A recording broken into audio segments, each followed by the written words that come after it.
We spend a lot of time defining ourselves by our titles, but the most fulfilling careers rarely follow a straight line. Sometimes they're built through curiosity, through saying yes before you're ready, through discovering all the things that you love outside of the clinic that can make you better inside the clinic. Today's guest believes that being a physical therapist assistant isn't the destination, it's the launch pad. From fitness to pelvic health, from education to advocacy, she's built a career by following opportunities instead of a script, and now she's encouraging other PTs and PTAs to step into leadership and help shape the future of our profession. Please welcome Abby Anderson to the show. Hi, Abby. Hi, Thanks for joining. thank you. Yeah, before we get started, though, I have to make a shout out to our affiliation with MedBridge. So we just want to give a quick shout out and a quick thank you. I've got to stop messing up my affiliations with my words. Sometimes I get ahead of myself here, but if you're looking for high quality continuing education, patient education resources, and clinic tools to help you become an even better therapist, MedBridge has become one of my favorite resources. You can visit MedBridge's website and use the promo code PTA Plus. That's PTA PLUS to save on your subscription. So let's go ahead and get started on today's conversation. All right, Abby, we've got a lot to talk about today. You're doing some really cool things.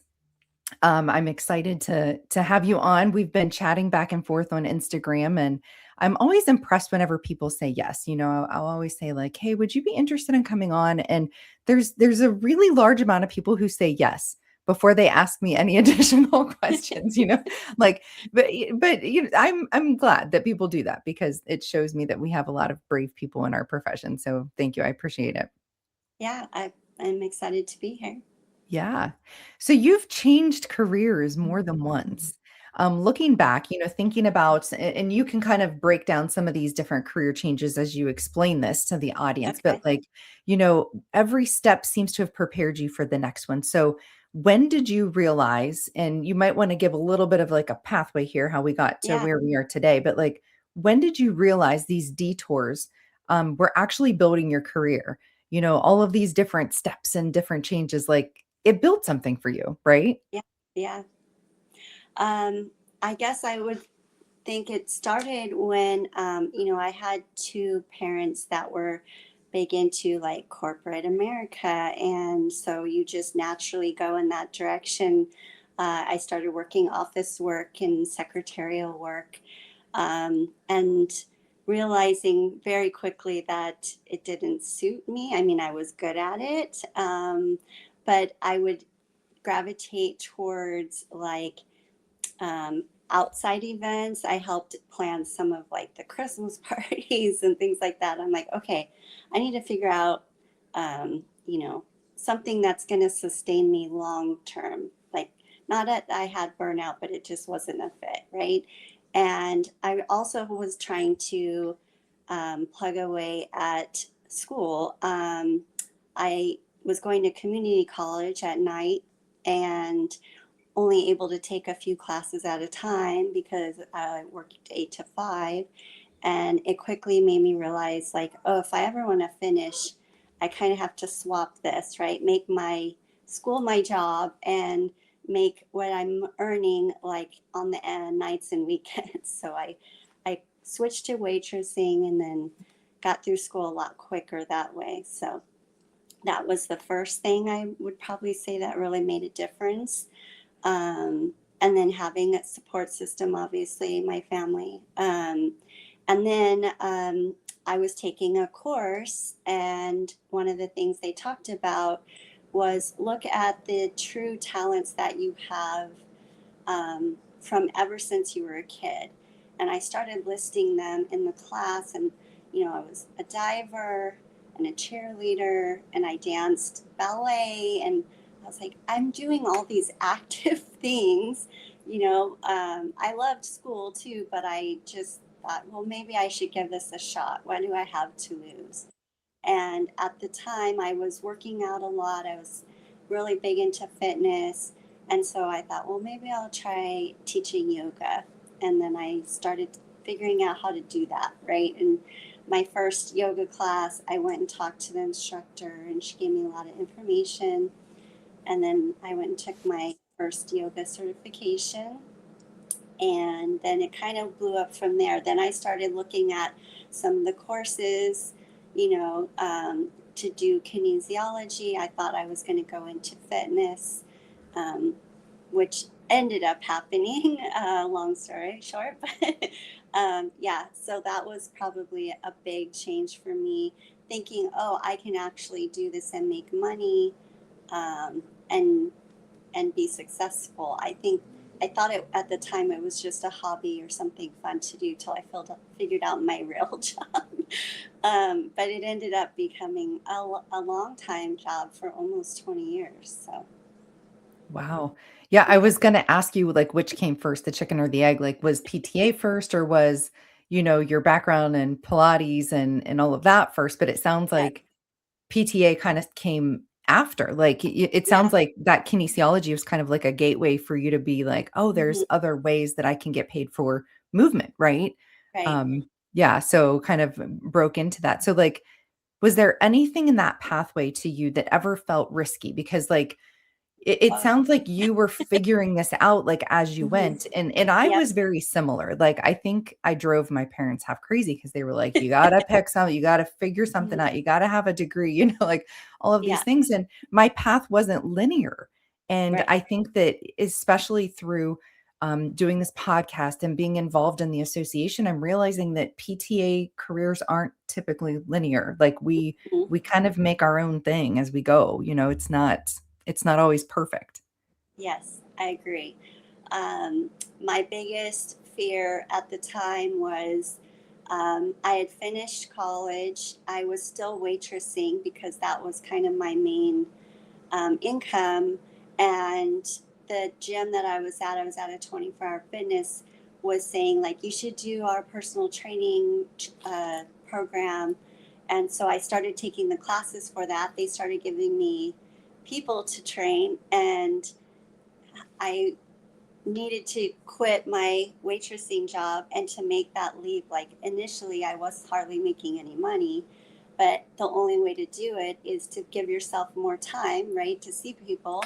So I had to start giving up shifts at work. But, I struggled a little bit, but it worked out.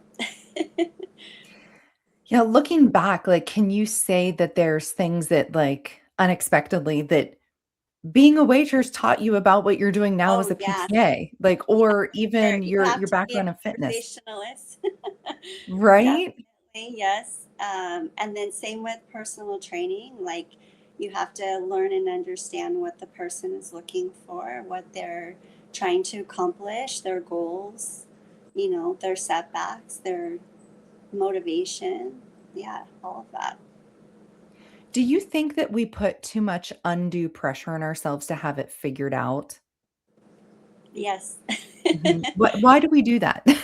Um, I don't know. I think, when you don't have a clear path or mentor or somebody, well, like, I didn't really have one. I had a lot of people that were influential, but no one that I really felt comfortable with, like, hey, help me do this. But I've always kind of done things on my own. I am a very independent person. When I was learning the yoga, I remember, I'm aging myself, but going to the library, checking out every single book that they had on yoga, just to learn more about it, because that's what you did. And then, um, that first yoga class, I love this story, but half the class walked out on me. Um, Oh, yeah. I, oh, It was also because, as you're probably aware, most people love their instructors. So when they found out that their instructor wasn't there anymore and I was taking over that class, but I ended up not only doubling the attendance, but tripling the attendance in the class. wow. Yeah. And Well done, well done. and I didn't know what I was doing, and I just made it up. But obviously, knowing a little bit and kind of making it what I would have liked it to be, and people ended up gravitating towards that. So that was a big life lesson. Like, go with your gut, do what you think people would like or want. Don't worry about if they like it or not. There's Mhm. always going to be someone that doesn't like it. All And the that was time. like a blatant, obvious um, day in the books for me. But the fact that I had more connections and more people reaching out and finding me at that time was great. Um, I was only teaching 1 day a week, and I had a couple of these ladies coming up and they're like, "We want you to teach like 3 times a week. We really love your class." And one of them offered to me to come teach at her like HOA clubhouse. And so I started Fun. doing that, and they were paying me like $5 a head. And it was great because I was like, oh my gosh, this is something I could actually make into a career. So, Yeah, yeah, yeah. absolutely. A couple of things that you mentioned, I just wanted to touch on. So, when you said like half your class walked out on you first time. Well, I mean, there's a thousand reasons why, right? Like you said, well, people love their instructors. Like they don't want to be, separated from that person that they got used to. And for some people, working out in a group is very, very personal, right? Yeah. So these are things that we are applying to our patients in a therapy gym all the time, correct? Mhm. Like Yep. you're going to have to work with somebody who's very used to another clinician for a temporary, purpose or for a temporary reason. And to put ourselves in their shoes, like that could be uncomfortable for someone to have to get used to a new Mhm. practitioner or clinician or whatnot. But also like mistakes and failures, like I Yeah. always tell students about the very first time I worked with a patient as a licensed clinician, and I like totally messed up my introduction. Like I told the patient the wrong name. I was like, "Hi, my name is like Linda or something." I'm like, "That is not my name." And I was like, "What kind of a first impression did I make?" But I have to look back and laugh at it. I was nervous and I didn't, feel comfortable in my own skin yet, all of these Yep. things, but we get past that and we learn and we build. And then now, like you said, you have all these people. I love that you talk about that. I have another good friend that works in Pilates. She has a Pilates Mhm. studio, and very similar to what you said. So, you said you could charge per head that you were getting. Mhm. Think of the impact that you're making on a large group of people. She Yeah. always says, I cast a wide net, and she's a physical therapist, so Mhm. she's, bringing all of this knowledge and skill and background as a physical therapist, a neuro PT, working with Pilates, individuals That's coming to great. Pilates, like, just casting this large net of I can help all these people one time. So it's looking at what we do in a different lens, Yep. right? Not exactly the same, but looking at yourself from a different lens. And again, it's just kind of Mhm. like showing that you can go beyond that title. Definitely. Um, I think you were asking how I eventually got to PTA. So Yeah. Yeah. I'll Sorry. start with that. But when I found Pilates, I had tried the personal training thing. I had gone through the program at the gym. But around that time, most of them were male or very, strong personalities. And I didn't feel like that was a perfect fit for me. I'm kind of soft spoken. Um, I like the dance, the graceful movement type of thing. And when I started learning about Pilates, I was like, this is perfect for me because, I get to work with the same group of people that are trying to improve their fitness, get better, get healthier. But with this whole kind of dance background that I had, it just all fell into place. Yep. And then it it was around the early 2000s. So if you remember, it was booming back then. Everybody wanted the Madonna arms, and they found Yeah. out that she was doing Pilates. So it was like perfect timing. I felt like it was meant to happen when it did because I didn't have trouble finding work at all because everybody wanted to do Pilates. It took me a while to go from teaching mat to then learning reformer and actually getting all the formal training. And it was expensive at the time, but I saw Mm. the benefit to the investment, knowing that there was the demand out there and that I was going to be able to have employment and be able to work. I'm glad that you bring that up. I think that there is a misconception that everything that we invest in has to immediately bring us a return on investment financially. Mm-hmm. And just in my experience over the last 10 or 15 years, that's not the case. There are times that I invest in things that I don't either ever Mm-hmm. get a increase in pay or some kind of money back in my hands, but it enhances what I do. It Yes. enhances who I am as an individual or as a clinician or as an educator or fill in the blanks, now as a podcaster, all of these different things. So like everything I do doesn't necessarily always bring me money back financially Yeah. right away. It could, Mm-hmm. but you invested in yourself and you kind of built this career Mm-hmm. and it fits, and you kind of Yeah. like I think that you said something about your career kind of like evolving. It wasn't something that Yeah. was just planned, it evolved. But had Yeah. you not put yourself into those positions to take those specific trainings and Right. certifications, it might not have led to the next step. Mm-hmm. Yeah.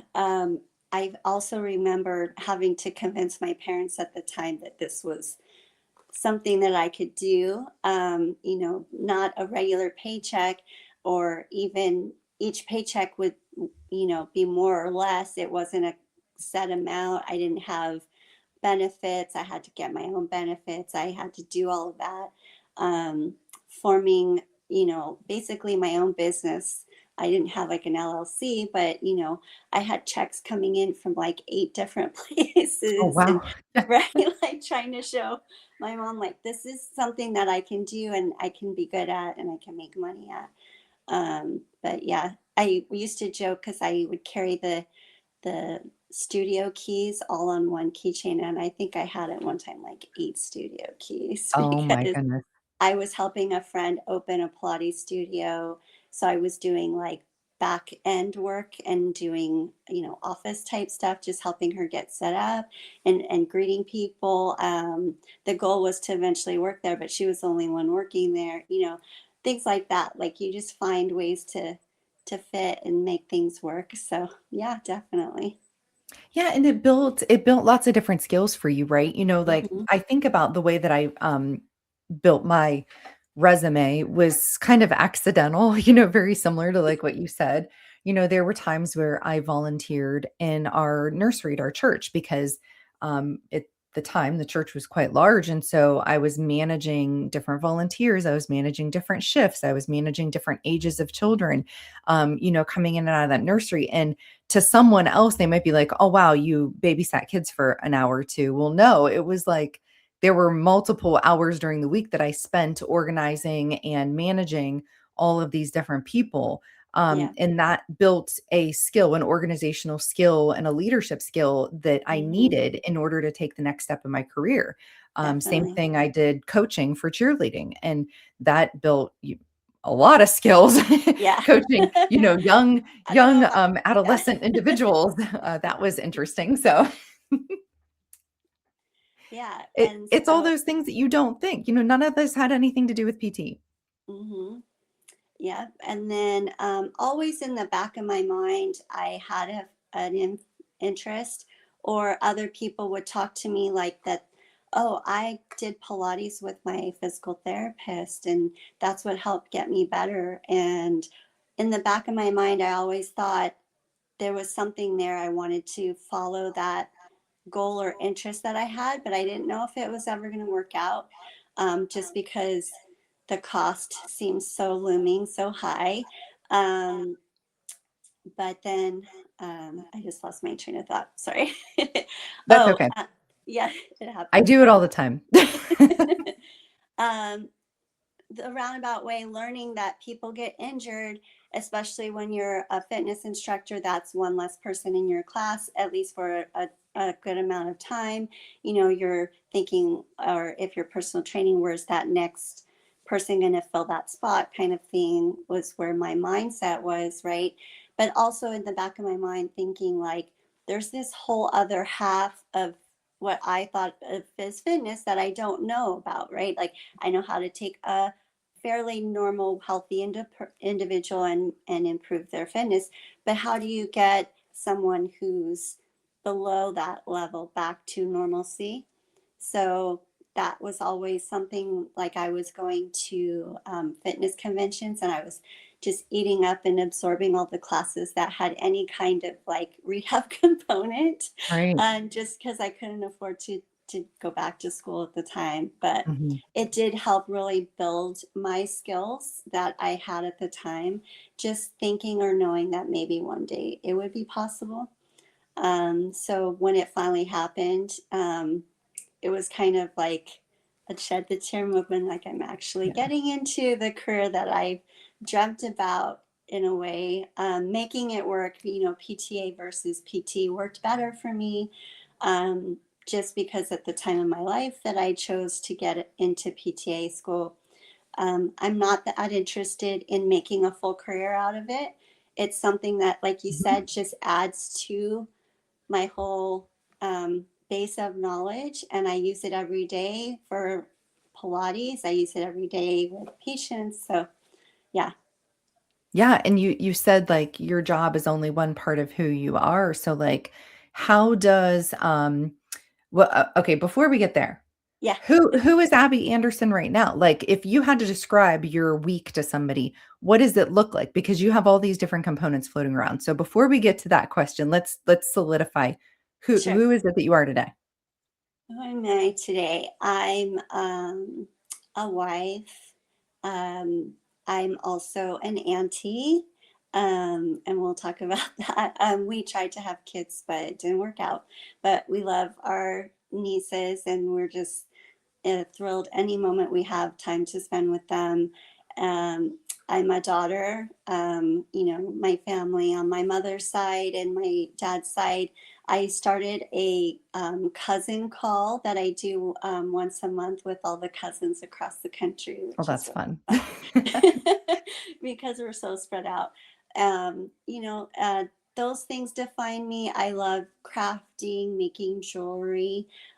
Just a year ago, I took a silversmithing course. I'm learning how to make rings with soldering and putting stones Wow. into settings and things like that. So, those are all things that I've had forever. I've done jewelry since I was probably like 10 years old, but kind of on the same route, like, oh, I need to take a class to learn how to make this, right? I see something I like, I don't want to buy it, I want to make it. So Yeah, I think I'm the same way that's with fun. my job. Like if I see something that I want to do, I learn how to do it, right? Or I Mhm. see a way to make it happen or make it work. So Yeah. So now clinically speaking, yeah, what does the day look like for you? Like, are you in a clinic 8 hours a day now? yeah. Or like, what does that look like? So I am working in Orange County 3 days a week. I'm there for 8 hours a day. It's a little bit of a commute, so it works with my schedule. I start at 11, I leave at 7. And that's on Tuesday, Wednesday, and Thursday. On Saturdays, I'm teaching Pilates for about 4.5 hours. Wow. And yeah, I was teaching 2 days a week, and I just decided to condense it all into one to make it a little easier, and because I needed more time off. And Yeah. then, uh, You have all those other things on your plate too. right, I know. My husband's like, "How many jobs are you going to have?" Because I have three right now. But my third job that I just recently started is with a good friend of mine, Emily, who's trying to get her clinic up and running here in Orange County, or I mean in Riverside. So that's closer to my house. And so I started adding that 1 day a week, and seeing patients now, and so that's been really good. That one's primarily pelvic floor, which is great because I get that hat to put on for the entire Yeah. day.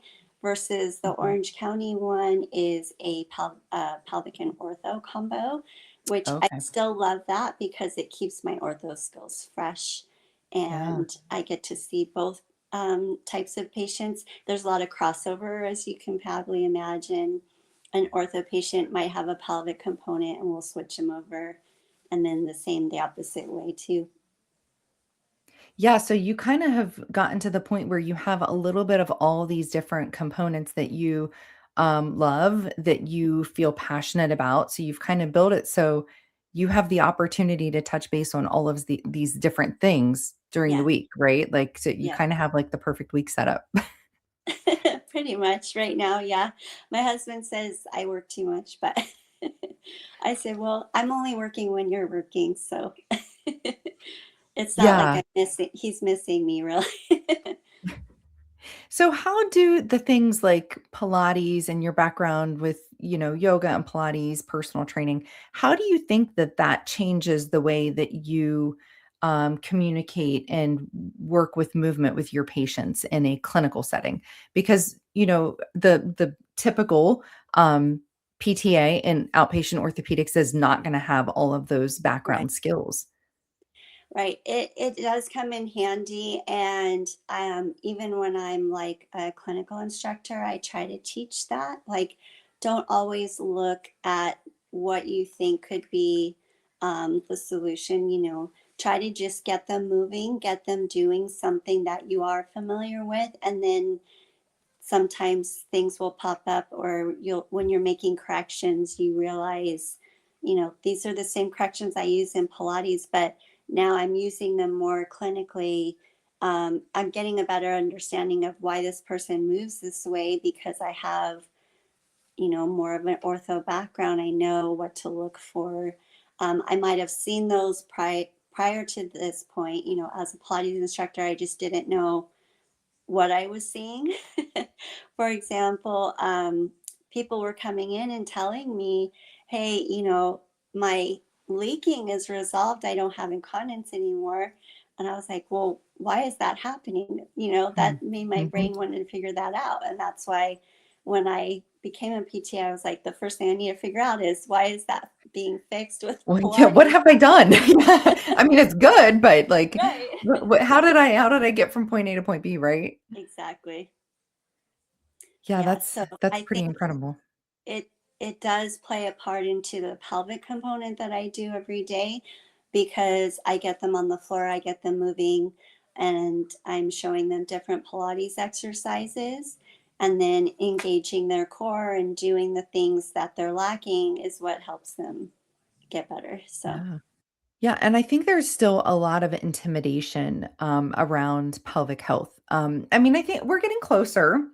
We're getting closer to having more depth and breadth on like how pelvic health should be and can be incorporated. But I think that there's still a lot of like intimidation around that topic. So what do you think it was that maybe pulled you towards that as a practice area, and what keeps you passionate about being involved in pelvic health? Um, when I first got into it, I knew I wanted to do it. Like I said, it was something that I'm like, I need to know why this is happening. So I immediately started taking courses within like 3 months of becoming a PTA. So even in school, I explained to my instructors, my professors, I'm like, I'm going into pelvic floor. So Mhm. I even used to joke like, "Oh, I don't need to know about the knee because I'm going to be doing pelvic floor," and they're like, "Oh, no, no, no." I don't need But to do transfers. No. right, yeah. So, but it's definitely a skill that I think more people need to understand and learn about. It does seem taboo initially, but everything's connected, right? Pelvic floor is connected to everything, just like you could say the Mhm, spinal mhm, cord is connected to everything. They mhm. all interplay with each other. So even in PT and PTA programs, I feel like they're lacking in explaining the knowledge that's there. There's so much more information that they could be learning and understanding from and helping patients. Um, I think that the fear or the taboo is getting better. Like you said, it's more talked about. Even like my older patients in their 60s and 70s are like, oh, my Yeah. girlfriends and I talk about this now. And it was something Mhm. that was so fearful to even bring up that you are wearing, an incontinence pad. But now Mhm. they all kind of laugh about it, and pee a little Yeah. when they're laughing. But Yeah, yeah, yeah. but that's Or how it or does am step. not afraid to, like, ask, "Is there something I can do to fix this?" Like, I think that Mhm. there was just this common, like, it was just that's just how it was. Like, that's Right. just Oh, it's what you part had of to deal with as you it. Yeah. aged. Hmm. And I Yeah. think we're finally getting bold enough to say, no, I don't want to deal with that. I want to live my life to its fullest, and I'm going to find somebody who can help me with that, right? Exactly. And then now, even trying to explain to some of my PTA friends and things that there's the male component, right? That males Hmm. have pelvic floors too, and they have Hmm. dysfunction as well, and they can get help. Like it's not just the female community. You just hear about it more, with the commercials and things that the females are having this issue that we struggle with. But, males and even non-binary, transgender, it doesn't matter what you are. Everyone has pelvic floor. Everybody has the pelvic floor, right? Yeah, and we need a healthy one so that we Yes. can live our lives to the fullest. So, like, how would somebody who is maybe interested in coming into that space, like, what would you recommend to somebody who's like, yeah, I really would like to learn more about pelvic health. I would like to kind of consider that as a practice area in the future. Where should they start? Because it is a little intimidating. There isn't Um, a lot of that in your current educational program, so, like, right. yeah. Definitely shadowing.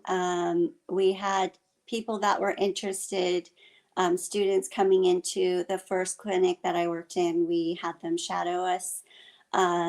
Obviously, you have to get a patient consent. Sometimes they don't want a student to be observing. But even when I had that happen, coming out, explaining to them what we were treating and how we were going about the recovery process for them. Helps to open their eyes that, oh, this is an avenue that I could explore once I graduate, or I'll always interject, like, this is just one pathway. There's so many pathways.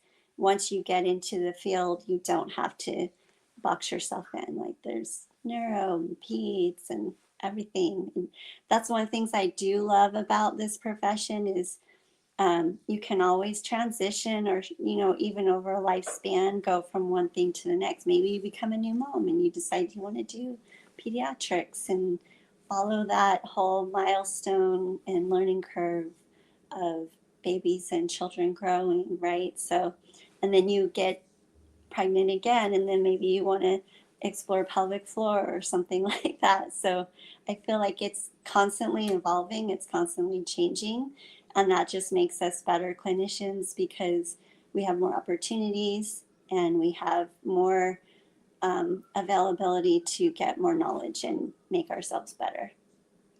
Yeah, and, an area that you have been kind of stepping into is really bringing the message of encouraging PTs and PTs to get involved, right? Yeah. Whether that's, in their state or through advocacy efforts or anything like that. So what kind of pushed you, into becoming more involved and kind of supporting the profession a little bit more, or even encouraging somebody who's thinking about maybe running for a position, in their state, their chapter, their district, or beyond? It started at school. I happened to be going through PTA school during COVID. And Lucky you. yeah, kind of home by myself. My husband was able to work, and um, there was another PTA who reached out to our school looking for any students who wanted to um, work or not work, try to run for Sabat, the student assembly board of directors. And I was like, sure, I'm just sitting home with nothing to do. It sounded like fun. I was like, what's the worst that could happen? I don't get it, right? And at least I have that experience if I ever want to, explain it to someone else, like, Mhm. or, yeah, I didn't know what I was getting involved in. I We knew never that do. I knew that I had an interest in a lot of APTA stuff. Anytime the um, journal would come to the house, I wanted to read it instantly. Like I just Mhm. wanted to Yeah. absorb as much as I could. I saw it as another way to learn, right? Yeah. So, like, oh, I'm going to meet all these people and learn so many great things, right? And I did. I met a ton of people. I met Gustavo. I met Margie, all these people that are still great influencers on me today. Mhm. And even though I didn't win, I still look back and just think it was such a fun time. And that's how people have to look at it. Like, Oh, just yeah. give it a try. And it's really fun if you make it fun, don't stress about it. I was definitely stressing about it at some points when I had to speak and get used to doing that. I'm not a great public speaker, but you just got to do it sometimes. Mhm. And then I think after I graduated, um, my next thought was like, oh, well, maybe I can try this again, but on a local level. Mhm. What's the harm? Let's see what happens. I reached out to the Inland Counties Board. I think they had one PTA and they were looking for another one. So they said, yeah, we'll put you on the slate, but most likely you're going to get it. And I did. So that was really cool because I got in with the local community, and Mhm. I feel like that's sometimes just as important, that grassroots kind of thing. Absolutely. Um, Fix what you can in your area for PTs and PTAs in your area. Um, and that was part of, becoming a PTA is I've always had an interest in improving the profession or being part of improving the profession, right? Mhm. And everything can always get better. Plus, sometimes you're hearing about, some of the pitfalls and things in school. So that was my first thought is, oh, let's get involved and try to make our profession what it should be or what it can be. Yeah, I always there was a study that was published a couple years ago, and then APTA kind of ran an article in it, and it was about burnout in the profession. And Yeah. the two biggest like takeaways from that study was if you are a mentor, if you find a mentor, or if you have self-efficacy or a Mhm. combination of those things, that you tend to have less burnout and tend Right. to be a happier clinician, right? Well, it makes perfect sense. The people that I see that are involved even a little bit, even at, district level or state level, even all the way through the national, even if it's just a small micro opportunity to serve, those people see change. They see small incremental changes towards making the profession better and giving better care towards to our patients. And Yeah. that tells you you have the ability to change things, even if it's small, even if it takes time. That's what's going to help prevent burnout. I Yeah. mean, there's a lot of other ways, of course, that taking care of yourself and, doing all the amazing things that you're doing, those For things me, can help. it's yeah, CSM Yeah. is such a rejuvenator for me. Right? Yeah. Getting to see so many people that are Mhm. all interested in the same goal, Mhm. or that that camaraderie is what really builds me back up and reminds me why I chose to do this and how important it is to be that healthcare person for Mhm. our patients. Yeah, I always tell people if they've not went to CSM, put it on your list of things to do as a clinician. You won't regret it. You'll Yeah. be exhausted when you get back, but it's such a good opportunity. And I really Hmm. like that you talked about failure. I have run for multiple roles and I have failed multiple times. And then there are things that I was successful in as well. But one of the like interviews that I was on, um, one of the questions was somewhere along the lines, I can't remember exactly like the word for word, but it was something like, if you don't get the position or if you don't, whatever it was, like, well, what are you Succeed. going to do?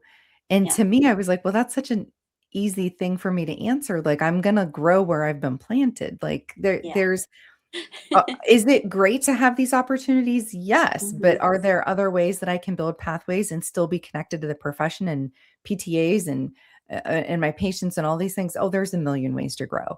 So, yeah, I mean, failure teaches us something. It helps us. It's Yeah. still good to do those things, but you're going to grow where you're planted. Agreed. Yeah, you're gonna figure that out. So what do you think that our profession would look like in 5 years if every PTA that was listening decided to just get a little more involved? Just a little bit, like 5%, 10%? Like what Mhm. could we do? What could we achieve? Oh my gosh, so much. I talk about it at work all the time, and I think they're also getting annoyed that I talk about it all the time because I'm like, you guys aren't doing anything. You need to get involved. But because, especially like just recently in California, we had the modernization of the Practice Act that was going up for to be um, voted on, right, by the Senate, and Yeah. it didn't go through. And I came back from that weekend, came into work, and I'm like, this is because we're not getting involved. And we need to do more because they need to hear what our value is and how important this is for us. So even as a volunteer, you don't have to run. You can just get involved and start talking about it with patients and with other clinicians and getting the understanding that this is a small thing that we can do, but it's going to help grow us in total. So Yeah. And I mean, what you're talking about, like updating and modernizing your practice act, like that's a big deal. And yeah. it's a huge undertaking. Like, y- y- you don't want to just open your practice act just to open it. Like, I mean, there's got to be a lot of planning that goes into that and a lot of thought. And so that's not just an easy task to Right. do. So we should be very grateful for the people who do kind of serve in those positions where they're willing to really put the thought and the efforts and the detail Hmm. into doing something like that. It's a big thing. Definitely. What go ahead. Were you gonna say something else? No. What do you think, gives you the most hope about the next, profession or I'm sorry, the next generations coming into the Generation. profession? Like, yeah, what gives you hope for those young ones? um Those fresh young ones. I think a lot of them that I've seen have a little more fearlessness than I did. Maybe because, like you were saying, we've kind of carved the way a little bit, and shown them that it's not as difficult as it looks. Mhm. That if you just believe in yourself and trust your gut, kind of like we've been talking about, that you can make change and that you can see things grow and happen the way that you want them to. Or, like you said, even if something doesn't work out, there's always a better plan or something else down the road that's going to sometimes even be better than what you had thought you wanted to do. So, yeah. Yeah, what would you say is like a really good first step for somebody? So like if you were talking to a new fresh PTA right now, what would you say this is a small step that you can take this month that is going to kind of point you in the right direction? For advocacy or for professional? Either one. Either Okay. one. For Or professional, both. uh, Or both. uh, yeah, for advocacy and professional, get involved in your local district because those people really are true and genuine to the cause, right? And they're gonna want anyone and everyone to join them, uh, just like I do. The more willingness that you show, and even on a volunteer basis, we're gonna find a spot where you can make it work and where we can put you to work to help improve things. I think that's the first thing. People like to complain about reimbursement rates and things, but then they don't tend to do Mm, more than that. And so yeah. to make a change, you have to get involved. Yeah. I love it. What is one thing that you wish, PTs and PTAs understood better about each other from like that PT/PTA team perspective? What's something you think we could do better at knowing about each other? I think that PT schools could be better at explaining the benefits of a PT PTA collaboration. I think there's sometimes they just kind of put it out there, but they don't really have an understanding. I found in some of my roles, I'm having to do that and explain that as a PTA, what my abilities are and what I can do, what I'm licensed to do, which is kind of surprising to me that they don't understand that. Mm-hmm. But that's on the other end, that's one of the important things that as PTAs we can really show our value in any workspace and how much we're capable of doing and providing as far as care.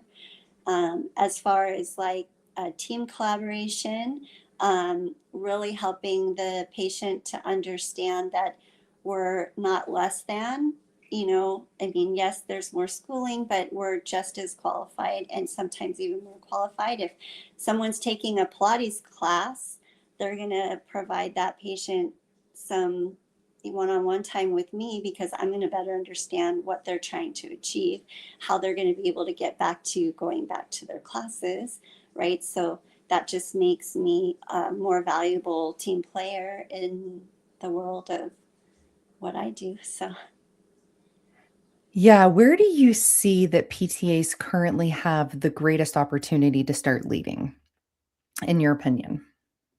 to lead, Hmm. um, And I well, mean, I think that as evidenced by your conversation today, there's a million different ways that you can lead, right? yeah, yeah.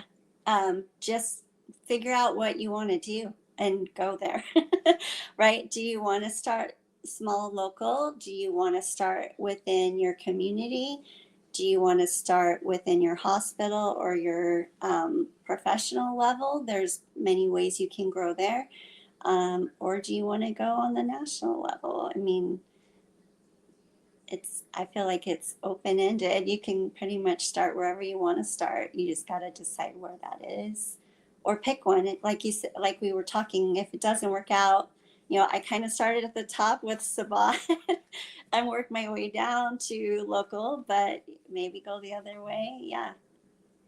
Yeah, I did the same thing as well. Like I was like, you know what, I'm gonna apply to this thing that's like over here at the national level, and it was like way outside of my typical comfort zone and things like that. And then I worked myself down to like the district level, and I found enjoyment and Right. fulfillment in every single one of those positions. So everything Mm-hmm. from district to state to national level, I have found something that's filled my cup. I found ways that I've learned, and I've been a mentor, and I've been mentored, and it's been an incredible journey from every single level that I was participating in. Mhm.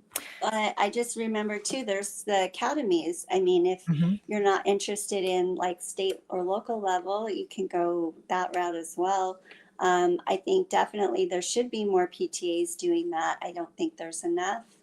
Yes, Or I agree. sometimes they're not even, they're just still creating those positions, right? I don't even know if Mhm. they all have PTA positions in all the academies. So, Which is an incredible opportunity right here. So, like, I mean, you just said it, like, and I am not close to the PTA council as much as I used to be anymore, mhm, but I do know that when I was closer to it, there were always vacancies. There mhm. literally is not enough PTAs involved to take up the leadership roles. And I'm not saying that to scare people. Like, if you get involved, we're going to throw a bunch of things on your plate. But it's truly like an entrance into doors that are going to open, and Yeah, opportunities are going to open for you. So I just encourage people to check it out, explore it, see if it fits for you, and just kind of, right. get close to it and see. You never know what could Exactly. happen. Right. I mean, I'm trying to put feelers out right now just to get some students to join us at assembly this year in September because we have two vacancies and just trying to get that going, being in the local area, reaching out to the schools and seeing who's interested and trying to explain like, this is really fun. Like, just try it, Mhm. see if you like it. Absolutely. So this is a big shout out to any California student that might be listening. You're on Abby's list. She wants to Definitely. talk to you. Definitely. Yeah. Well, before we head to our plus point, I have another incredible partner that I would like to thank.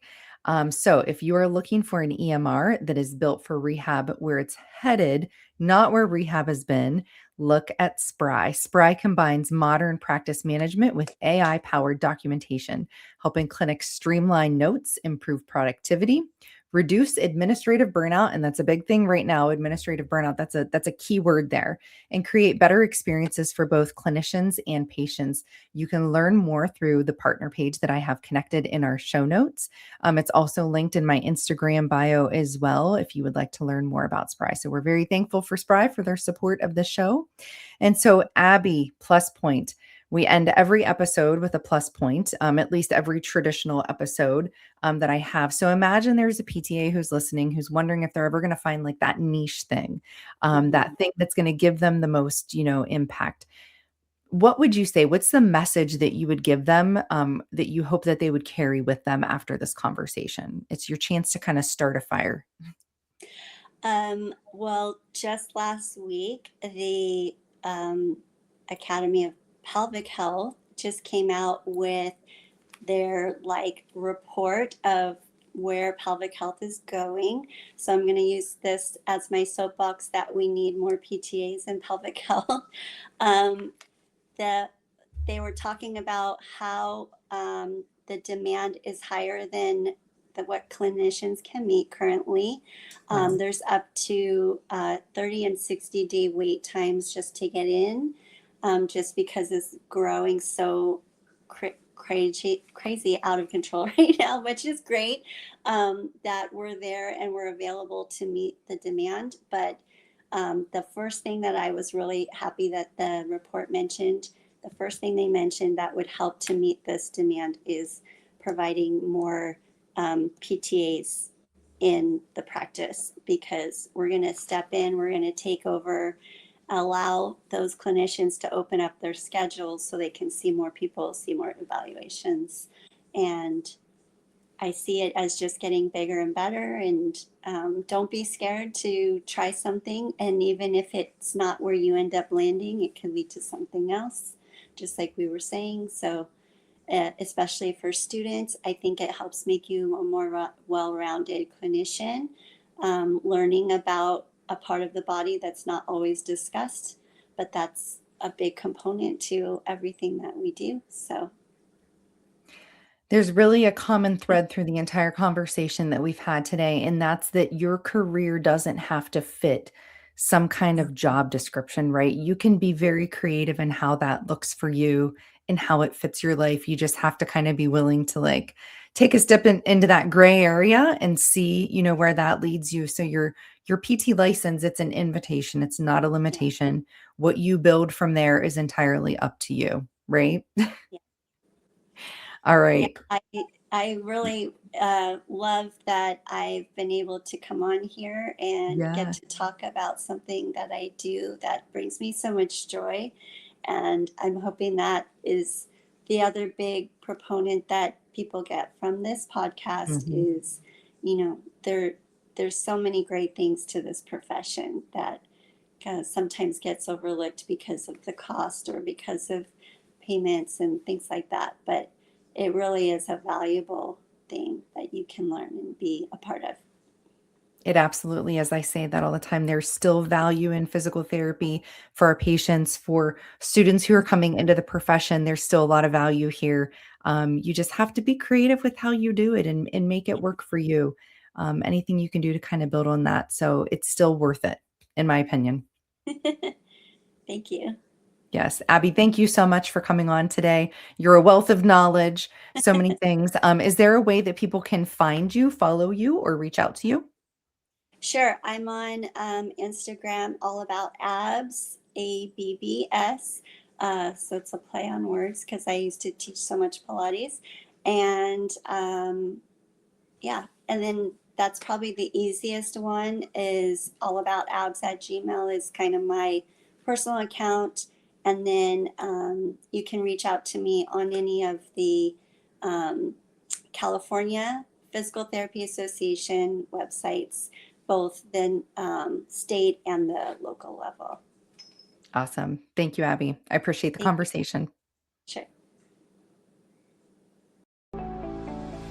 Thanks for listening to PTA Plus, the podcast for PTAs by PTAs.